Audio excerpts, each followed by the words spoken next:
The Obama administration today has announced change in the nation's policies on illegal immigration. He has announced today that he is giving amnesty to about 800,000 illegal immigrants. Now, notice I didn't say that he would push for a change in the nation's policies. He's not trying to get this through Congress. He is just, in a breathtaking fashion, seizing power.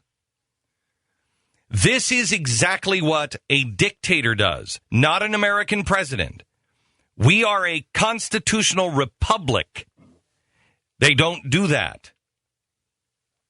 He doesn't have the ability. The Department of Homeland Security doesn't have the authority to do this. Obama is now stopping all deportations for certain classes of illegal aliens.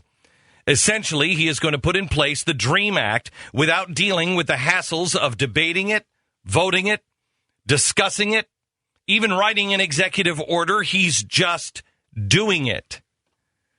The Obama administration is going to stop deporting and begin granting work permits to younger illegal immigrants who came to the U.S. as children and has since led law-abiding lives.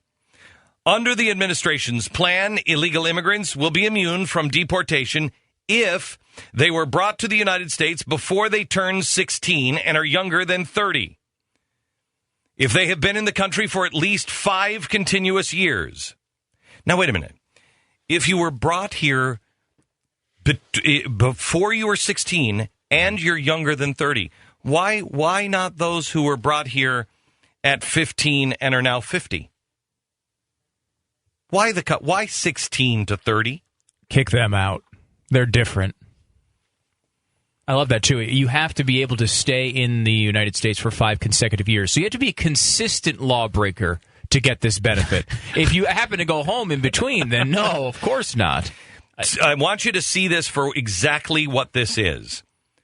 Instead of having to spend $100 million on Spanish radio and television trying to mobilize the Hispanic vote, trying to get your progressive, leftist, out-of-control Hispanic like La Raza and worse, those organizations trying to convince them that they should be behind you, instead of spending all that time and money, Obama has just seized control of our legislative process and is unilaterally enacting an incredibly controversial proposal to give immunity from the laws to what he hopes will be a reliable voter. This is pandering on a scale this country has never seen before, and this is a dictatorship. When a president can say, I'm not going through Congress, I'm not doing anything else, I'm just going to take control and change the laws of the nation. That is fascism. That is a dictatorship.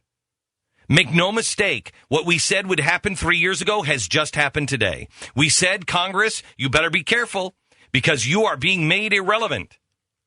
He's not going to use you. It's not even executive order. He's just doing it through the Department of Homeland Security. Meanwhile, the Janet Napolitano is telling us that the border is now better than it's ever been. That is an out-and-out outrageous lie.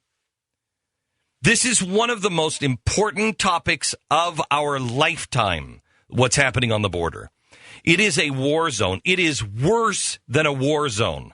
What's happening in Pakistan on the border, what's happening in Iraq on a border, is not as bad as what's happening in our own country on our border. We lay this out in cowards, and the cowards in Congress won't deal with it. The cowards in the media won't deal with it.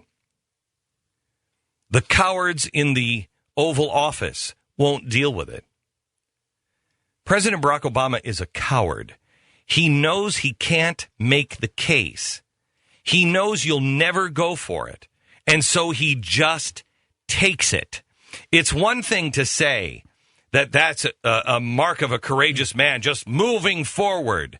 Not when you have all of the power. not when it's a move to give you even more power. It's the act of a coward.